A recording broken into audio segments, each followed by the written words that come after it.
Unions representing workers at Eskom have accepted the 7% wage offer from Eskom. The National Union of Mineworkers and the National Union of Metalworkers of South Africa convened a shop steward council meeting in Sandton, north of Johannesburg, this morning, where the offer was discussed and then accepted.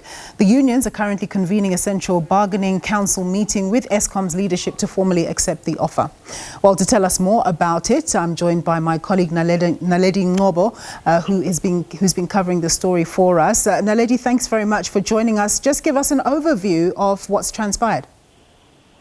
Hi there, can you hear me, Nampu? I can hear you very well and you're live. Go ahead. Nampu, so the unions have essentially accepted the offer from Eskom, a 7% offer. You remember that the unions had initially, particularly the National NUMSA, the National Union of Mineworkers of South Africa, had wanted a 12% salary increase, whereby National Union of Metalworkers, which is NUM, had wanted an 8 to 10% increase.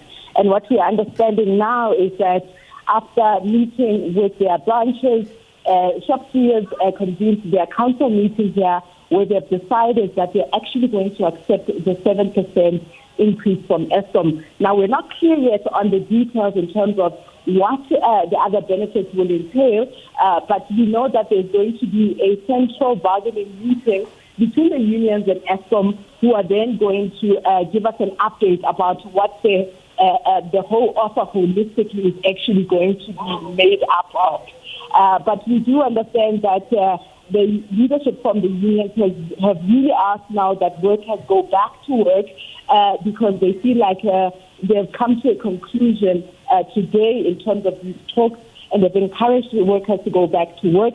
And they're saying that the ball is basically in Eskom's court at this point, because they've said that half of load shedding, which has now load shedding level stage 6, half of that was actually caused by the industrial action by workers. And they're basically saying now that workers are making ways to go back to work, there needs to be a lifting in terms of load shedding.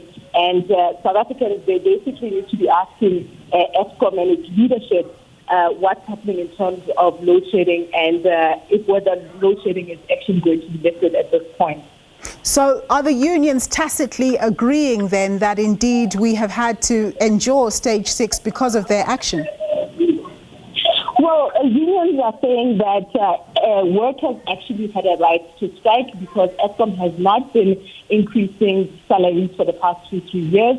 And they're saying that Eskom has historically had issues in terms of load shedding because of its leadership deficits and its maintenance. We know that there's been issues in terms of maintaining some of these units, and it's something that has been left until the last, or the 11th hour rather, and it's something that's actually been an outstanding issue for the longest time. And they're saying that what is going to determine whether this industrial action was responsible for the load shedding that we've seen is what happens after these talks.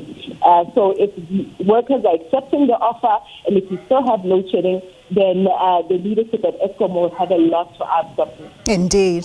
Naledi, thank you very much for that quick overview of the decision by NUMSA and the NUM to accept that Eskom offer of 7%. We'll have more news for you after a